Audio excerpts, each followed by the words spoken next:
Welcome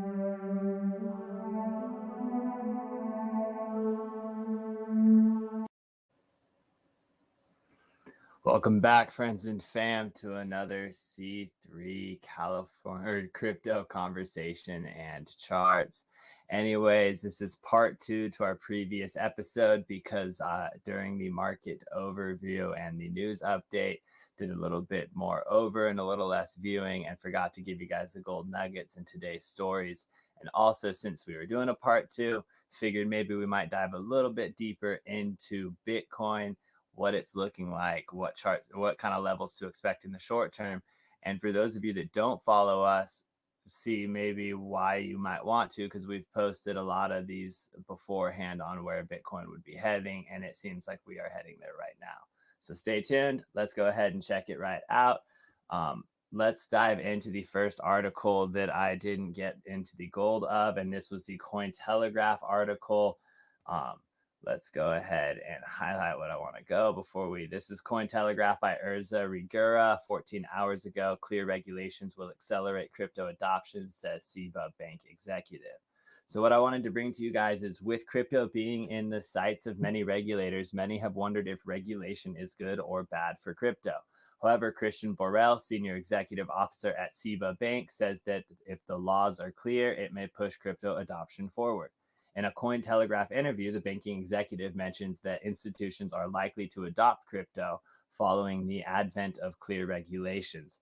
Additionally, the presence of regulated counterparties within the banking industry creates a secure and trusted way for institutions and their stakeholders to have access to the crypto sector. He goes on to say he expects to see a considerable acceleration in engagement and adoption of digital assets by institutions, prompted by clearer regulatory environment, as these institutional players will require a regulated counterparty in which to operate securely. So a lot of this regulation, although it may feel slightly bearish for the time being, is actually more bullish in the long run, because crypto will not be adopted, especially into legacy and traditional markets, until there is some form of regulation. So it's better that we develop that sooner than later and start embracing it as it comes our way.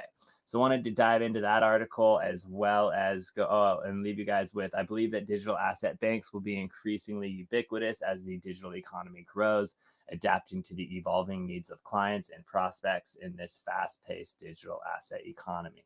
So extremely bullish article. And the other article that we missed the gold in was the Forbes.com article. And let me go ahead and do the same thing. This article was published March 6th by Billy Bambro, and it is a bigger earthquake than Swift: what the Russia, PayPal, Visa, and MasterCard ban means for Bitcoin crypto amid extreme price swings. And what I wanted to bring to you guys was really what the article said, or what the comments in the bottom of the article were. And they were by two very relevant people to those of us in the crypto space. One of them being CZ. So Binance founder and chief executive Xiaopeng Zhao, often known simply as CZ, and my apologies if I butchered that, dismissed fears that Bitcoin and crypto could be used by Russia to evade sanctions, claiming crypto is too small for Russia. And he brought up a brilliant point, saying that currently the media and politicians are spending a lot of effort and focus on the crypto and sanctions. But if we look at crypto adoption today, there's probably about 3% of the global population with some kind of crypto exposure, i.e. owning some crypto. Of that 3%, most only have a small percentage of their net worth in crypto, less than 10% on average. So there's a probability of less than 0.3% by that math of the global net worth in crypto today. This percentage applies equally to Russia. So ideally, there would be 0.3% of Russians affected by these sanctions, is what CZ is claiming. We don't think there's a high risk of Russian oligarchs using crypto to avoid sanctions, comes in with Coinbase chief executive Brian Armstrong. And he posted that to his Twitter this week. And he also says, because it is an open ledger, trying to sneak lots of money through crypto would be more traceable than using US dollars, cash, art, gold, or other assets.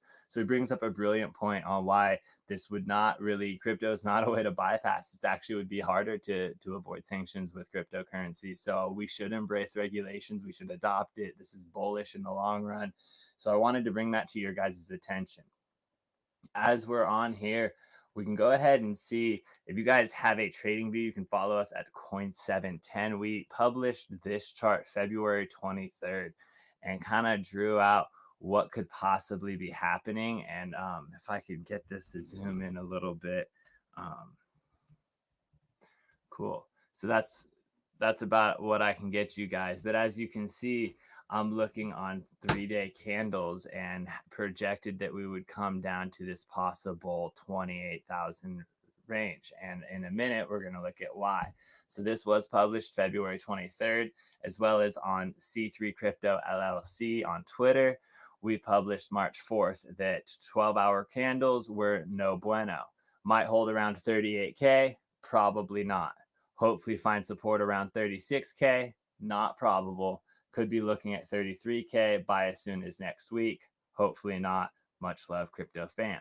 So we wanted to share this with our people to what to expect to make sure that your portfolios can withstand this kind of volatile movement, especially in the less desirable direction. But let's go ahead and talk about why these levels are relevant. So these are two bar patterns that I have pulled up on BTC 18-hour charts. Let me remove the lower one and show you guys kind of what could happen and what to expect. Not to get excited. This is, understanding this is how you avoid FOMOing in, and that's why we constantly look for confirmation. We follow our EMA bands and we trust our indicators, not our emotions. So right here, this would be a projection of us coming in and trying to hit these liquidity boxes. So right now, because everyone is scared and worried, there's a very bearish sentiment. If you want to know the general consensus, you can go into Google and type in fear and greed index, and you'll get the general consensus of what Bitcoin looks like. And it is generally, especially recently, not very good. So that means that most people are fearful. Bitcoin typically likes to move in the opposite direction when there is that kind of concern. So I would not be surprised to watch it come up and try and trap traders that are going short and take them to liquidation points and an aggressive move upwards. What this move would really be doing is they would be actually positioning their shorts while grabbing liquidity on the way up to push price lower. So in this move, you can see that we could possibly drive upward to the 42,000 range, almost tap the 45, 46,000 range, this nice box of liquidity, and then drive price back down only to end up at 33,000 by possibly the end of the month. Now let's look at what this other bar pattern would tell us if we were to apply it to this move.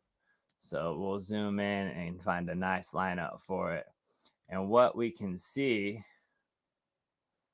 is this pattern kind of tells a little bit of a different story. It anticipates that we might try and drive price a little bit lower. Now, why would it think that? Well, if you move to shorter time frames, you can see, oh my goodness, that lines up perfectly with this box of liquidity that they would be grabbing from. So the market has incentive to drive price slightly lower before it then fakes traders out and starts to do a sort of recovery and push to the 40,000 range. I would anticipate it would get rejected around $40,000 to $42,000 and then fall downward and grab these boxes of liquidity. This at 36,000, 35 to 36,000, and also possibly drive price down as low as the 31 to 30,000. So I want you guys to really think about that, to be prepared for it. Know that there could be a variety of variations. History does not repeat itself, but it often rhymes. So I do not expect this exact layout. These are bar patterns from the past, but they show how the market likes to grab different trapped pools of liquidity. So right here, you can see how perfectly this bar pattern would grab this pool, trap traders to the downside, drive the price up, panic them out, and then drive everyone that thought that the bottom was in out of their position as they grab this box of liquidity from open interest. So that's what I want to bring to you guys. This is a shorter time frame. This is 6-hour candles. We try to avoid shorter time frames until the trend has been confirmed in our favor. We like to look for the trend being in a bullish format and an uptrend. We are not in a bull trend. We are in a bear trend. I'd like to repeat that. We are still in a bear trend, and until we have confirmation of a bull trend as people that are looking at a positive market, We are just looking at longer time frames. For those of you trading, you absolutely want to look at shorter time frames. We are just looking for sentiment and for when to get into the market when it's heading in the direction that we want. So right now we are absolutely on the sidelines. There's a lot of unknowns. As you can see, price could go anywhere from $30,000 to $44,000, $45,000. You don't want to be trapped trading in the opposite direction. This is not financial advice. You shouldn't take financial advice from people that look like me. Anyways, you want to make sure that you're in a position to handle this level of volatility, especially considering the geopolitical concerns at hand, and make sure that you also understand what trend the market is currently in. So, as of now, I will confirm that we are in a bear trend and we are hoping to break out of that, but I expect some sort of blowout bottom or flash event before that kind of confirmation would be in. And those normally target liquidity boxes. That's what we preach on this channel. And hopefully you guys got a little bit more value out of this part 2. Sorry that we kind of did a little too much over and a little less viewing in part 1. But anyways, that's why we came back at it. Much love. Thank you so much for tuning in. Hope you guys have a rad week. We'll see you on Wednesday. All right. I'm Al, C3, over and out.